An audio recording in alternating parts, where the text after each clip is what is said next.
உரிமை களம் பார்வையாளர்கள் அனைவருக்கும் வணக்கம்.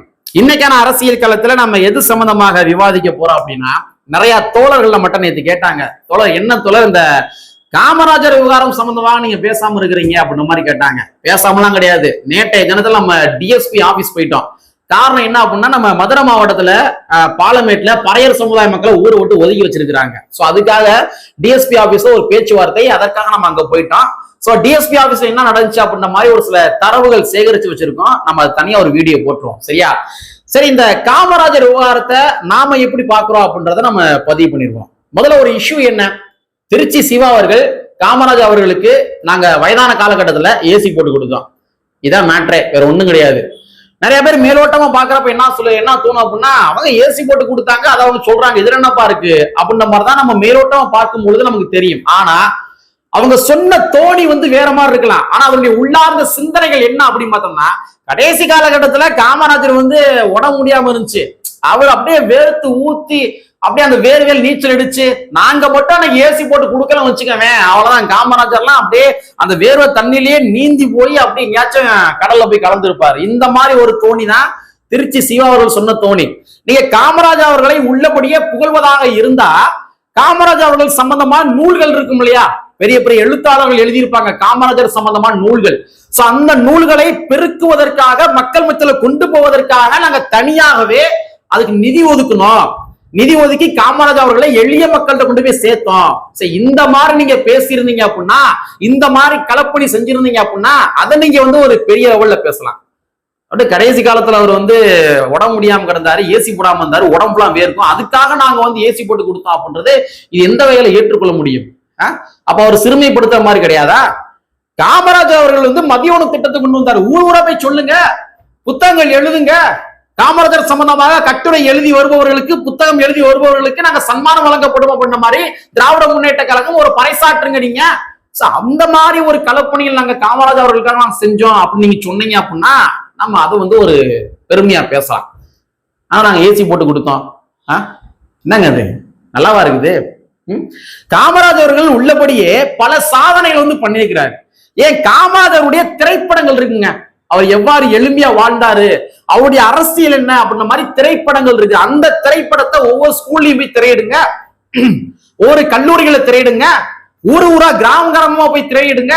இதாங்க காமராஜர் எப்படி இருந்திருக்காரு பாருங்க, எப்படி வாழ்ந்திருக்காரு பாருங்க, எவ்வளவு பண்ணி கொடுத்திருக்காரு பாருங்க அப்படின்னு சொல்லி ஊரு ஊரா கொண்டு போய் நீங்க காமராஜருடைய திரைப்படங்களை டெலிகாஸ்ட் பண்ணுங்க. அப்படி செஞ்ச அவருடைய கலப்பணியை நீங்க கொண்டு போங்க. அதோட கடைசி காலத்துல நான் ஏசி போட்டு கொடுத்தேன், நாங்க ஏசி போட்டு கொடுக்கல அப்படின்னா அவர் வேர்வத்தனிலே நீந்தி போய் கடல்ல கலந்துருப்பாருன்ற மாதிரி ஒரு தோணியை நீங்க சொல்றீங்க அப்படின்னா, அப்ப இது காமராஜர் அவர்களை சிறுமைப்படுத்துவதாகத்தான் இருக்கும், சிறுமைப்படுத்துவதா இருக்கும். இது பெருமைப்படுத்துற விஷயம் கிடையாது. எந்த கட்சி ஆட்சியில் இருந்தாலும் சரி, பிற கட்சியுடைய தலைவர்கள் இருப்பாங்க தெரியுமா, அந்த தலைவர்களுக்கு அடிப்படை வசதிகள் செய்து கொடுக்க வேண்டியது ஒரு அரசாங்கத்தினுடைய கடமை, ஆளுகின்ற அரசாங்கத்தினுடைய கடமை.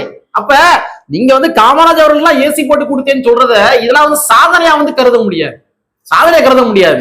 இது நான் மிகப்பெரிய ஒரு சக்சஸ் பண்ணி முடிச்சிட்டேன் அப்படின்ற மாதிரிலாம் அது கிடையாது. நீங்க அவரை சிறுமைப்படுத்துவதாக அர்த்தம். சொன்ன தோணி வேணா வேறையா இருக்கலாம், ஒரு கடைசி காலகட்டத்தில் நாங்க ஏசி போட்டு கொடுத்தோம், சொன்ன தோணி வேறையா இருக்கலாம். ஆனா மக்கள் மத்தியில எவ்வாறு கன்வே ஆகும் அப்படின்னா, காமராஜர்லாம் கடைசி காலகட்டத்துல பாவம் அவர்லாம் உடம்பு முடியாம கிடந்தாரு, அப்படியே வேர்வை தண்ணி ஊத்தோம், அன்னைக்கு திராவிட மாடல் மட்டும் இல்ல, திமுக மட்டும் இல்லைன்னு வச்சுக்கவேன், சரி காமராஜர்லாம் எப்பயோ இப்படிதான் கன்வே ஆகும். சோ இதைத்தான் நீங்க விதைக்கிறீங்களா? இதைத்தான் விதைக்கிறீங்களா? அப்ப ஒவ்வொரு அரசாங்கத்துடைய கடமைங்க, ஒரு அரசியல் கட்சி தலைவர்களை பாதுகாக்க வேண்டியது அரசாங்கத்துடைய கடமைங்க.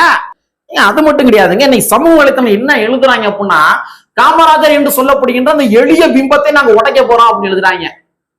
காமராஜர் என்று சொல்லப்படுகின்ற எளிய பிம்பத்தை நாங்க உடைக்க போறோமாமா. ஏன்னா இன்னைக்கு மக்கள் மத்தியில காமராஜர் அப்படின்னா ஒரு எளிமையான மனிதர் அப்படின்ற மாதிரி பிம்பங்கள் கட்டமைக்கப்பட்டுள்ளது. அது பிம்பங்கள்னு சொல்ல முடியாது, அது உண்மை, அதான் உண்மையும் கூட. அப்ப அந்த மாதிரி இருக்கின்ற ஒரு விடயத்தை நாங்க உடைக்க போறோம் அப்படின்ற மாதிரி எழுதுறாங்க. அதுக்கு அவங்க ஆதாரமா சொல்ற விடயங்கள் என்னன்னு பார்த்தோம்னா, 1952 காலகட்டத்துல காமராஜர் சௌரேட் கார்ல போனாரு. அது ஒரு உயர் ரக காரு, அந்த கார்ல போனாரு. அந்த காலத்துல காமராஜர் தவிர ஏனைய தலைவர்கள் எல்லாமே மாட்டு வண்டியில போனாங்களா, குதிரை வண்டியில போனாங்களா, இல்ல டயர் வண்டி எடுத்து அப்படியே தள்ளிக்கிட்டே போனாங்களா, எப்படி போனாங்க?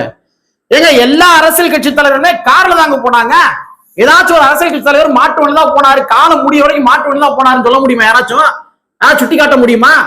இப்ப காமராஜர் அவர்கள் கார்ல போயிட்டாருன்னா இப்ப அறிஞர் அண்ணா அவர்கள் கார்ல போலையா, கலைஞர் அவர்கள் கார்ல போலையா, இதர பண்ண தலைவர்கள் கார்ல போலையா? எல்லா தலைவரும் கார்ல தானே போறாங்க. ஏன் இன்றளவும் கூட கார்ல தான் எல்லாரும் போறாங்க.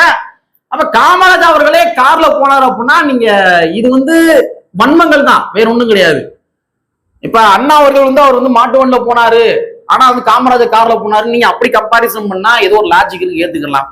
கலைஞர் அவர்கள் மாட்டு வண்டில போனாரு, ஆனா நம்ம காமராஜர் கார்ல போனாரு அப்படின்னு சொன்னா அது ஏதோ ஒரு வகையில ஒரு லாஜிக் நம்ம ஏத்துக்கலாம். எல்லாருமே கார்ல தானங்க போனாங்க. இது ஒரு டிபேட்னு நீங்க எப்படி கொண்டு வரீங்க? இந்த எளிய பிம்பத்தை நாங்க உடைக்க போறோம் அப்படின்றது இது எந்த விதத்துல நம்ம ஏத்துக்கிறதுன்னே எங்களுக்கு தெரியல. இங்க சமூக வலைத்தளங்கள் என்னன்னா டாலரன்ஸே இல்ல. திராவிட முன்னேற்ற கழகத்துல இருக்கிற பல நபர்களுக்கு டாலரன்ஸ் கிடையாது, அதை ஒரு ஏற்றுக்கொள்கின்ற ஒரு பக்குவம் கிடையாது அப்படின்ற மாதிரிதான் நம்ம புரிந்து கொள்ளணும்.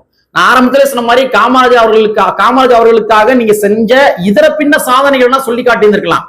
நான் காமராஜருடைய களப்பணிகள் அடங்கிய புத்தகங்களை நாங்க அரசு நிதி ஒதுக்கி நாங்க அதை பெரிய லெவல் கொண்டு போனோம் அப்படின்னா நீங்க அந்த மாதிரி சொல்லியிருந்தீங்க அப்படின்னா நம்ம காங்கிரஸ் கட்சிக்காரங்க ஏத்துட்டு போயிருப்பாங்க. ஆனா அவருடைய கடைசி காலத்துல நாங்க இல்லைன்னா காமராஜர் இல்லைன்ற மாதிரி நீங்க கொண்டு நிப்பாட்டினீங்க பாத்தீங்களா, அதுதான் காங்கிரஸ் கட்சிக்காரங்களாம் ஏத்துக்கிற முடியல. அவங்க எதிர்த்து ஒரு வாதங்களை முன்வைத்த உடனே காமராஜருடைய எலி பிம்பத்தை நாங்க உடைக்க போறோம் அப்படின்ற மாதிரி எழுதுவது ஏற்புடையது கிடையாது. இது காமராஜர் அவர்களுக்கு செய்கின்ற மிகப்பெரிய துரோகம். இன்னும் சொல்ல போறதா இருந்தா காமராஜர் அவர்களுக்கு ஆதரவாக காங்கிரஸ் கட்சி முன்வைத்த வாதங்களை ஏற்றுக்கொள்ள முடியாத சகிப்புத்தன்மை இல்லாத திராவிட முன்னேற்ற கழகத்திலே ஒரு சில நபர்கள் நாளைக்கு வேற யாரு எதிர்த்தாலுமே இந்த மாதிரி பிம்பப்படுத்துவீங்க நீங்க. ஏன் நாளைக்கு அண்ணன் திருமாவர்களே ஒரு வேளை திராவிட முன்னேற்ற கழகத்தை எதிர்த்து பேச அப்படின்னா அண்ணன் திருமாவர்களை நீங்க பிம்பப்படுத்துவீங்களா? அவர் அப்படி இருந்தாரு பாருங்க, இப்படி இருந்தா பாருங்க, அவருடைய நாங்க கருத்தியல் நாங்க உடைக்க போறோம், அவருடைய பிம்பத்தை நாங்க உடைக்க போறோம் சொல்லுவீங்களா? கம்யூனிஸ்ட் கட்சி இன்னொரு எளிமையா இருக்கிறாங்களே, கம்யூனிஸ்ட் கட்சியினுடைய பிம்பத்தை நான் உடைக்க போறேன்னு சொல்லி எல்லாத்தையும் எழுதுவீங்களா? ஏட்டி முடி எழுதுவீங்களா? தாத்தா ரெட்டமலை சீனிவாசன் அவர்கள் அப்பவே நான் கோட் சூட் போடுவான்னு தெரிஞ்சாப்புல. அப்பயே அவர்லாம் எவ்வளவு பெரிய ஆளு, அவர்லாம் பாரு அப்பவே எளிய மக்களை சுரண்டி கோட் வாங்கி போட்டு தெரிஞ்சாரு, அவரு அந்த மக்களை ஏமாத்தி போட்டாரு அப்படின்னு சொல்லுவீங்களா? ஒரு ஒரு ஒரு டாலரன்ஸ் இல்லாம நீங்க எதிர்க்க வேண்டும் என்ற காரணத்துக்காக என்ன வேணாலும் வார்த்தையில விடலாமா? இது எந்த வகையில ஏத்துக்கிறது? இன்னைக்கு காலையில கூட சமூக வலைத்தளங்கள் ஒருத்தர் பதிவு போட்டிருந்தாரு. என்ன போட்டிருந்தா தெரியுமா? காமராஜர் அவர்கள் நீங்க ஏசி போட்டு கொடுத்தீங்க, ரைட்டு, ஓகே, ஆனா இன்னைக்கு சுடுகாட்டுக்கு பாதை போட்டு கொடுத்தீங்களா கேக்குறாங்க. காமராஜர் அவர்கள் அங்க ஏசி போட்டு கொடுத்தா ரைட்டுப்பா, ஓகேப்பா, நீங்க ஏசி போட்டு கொடுத்தீங்க, ரைட்டுப்பா, ஓகேப்பா. மேலவரவுல முருகேசன் எந்த கட்சியை சார்ந்தவர்? திராவிட முன்னேற்ற கழகத்தை சார்ந்தவர். திராவிட முன்னேற்ற கழகத்தின் சார்பாக போட்டி போட்டு தலை துண்டிக்கப்பட்டு இறந்து போன நபர் 7 நபர்கள் உட்பட செத்து போனாங்க எல்லாருமே. யாரு அவங்கலாம்? திராவிட முன்னேற்ற கழகத்தை சார்ந்தவர்கள். காமராஜர் அவர்களுக்கு ஏசி போட்டு கொடுக்க தெரிஞ்ச உங்களுக்கு உங்க கட்சிக்கார ஒருத்தர் செத்து போயிருக்காரு மேலவரவுல. ஆனா அந்த ஊர்ல இன்றதும் கூட சுடுகாட்டுக்கு பாதை கிடையாது. ஏசி போட்டு தர தெரிந்த உங்களுக்கு சுடுகாட்டுக்கு பாதை போட்டு தர முடியலையான்னு கேக்குறாங்க. என்ன பதில் வச்சிருக்கீங்க? இத்தனைக்கு கோர்ட் ஆர்டர் கையில வச்சிருக்காங்க, டைரக்ஷன் வச்சிருக்காங்க, நீதிமன்றத்துல டைரக்ஷன் வச்சிருக்காங்க. ஆனா இன்றும் கூட அரசு அதிகாரிகள் சுடுகாட்டுக்கு பாதை அளந்து தர மாட்டாங்க. காரணம் அங்க இருக்க சாதி இந்துக்கள். இவங்களை பாதை அளந்து கொடுத்துரும் அப்படின்னா சாதி இந்துக்களுடைய வாக்கு கிடைக்காம போயிருமே. இந்த மாதிரி ஒரு காரணங்கள். அப்ப இந்த மாதிரி நிறைய விஷயங்கள் இருக்குது. நிறைய நீங்க செய்ய வேண்டிய விடயங்கள் நிறைய இருக்கு. ஏசி போட்டு கொடுப்பதெல்லாம் சாதனை கிடையாது. எளிய மக்களுடைய வாழ்வியல் தேவைகளை பூர்த்தி செய்து தருவது பேர் தான் சாதனை. இதெல்லாம் நீங்க பிம்பப்படுத்துவது என்பது ஒரு தவறான விடயங்கள். முதல்ல ஒரு டாலரன்ஸ் இருக்கணும். எந்த ஒரு அரசியல் கட்சி தலைவர்களுடைய கடந்த கால வாழ்க்கையை சித்தரித்து பேசுவது என்பது ரொம்ப ஒரு தவறான விடயங்கள்.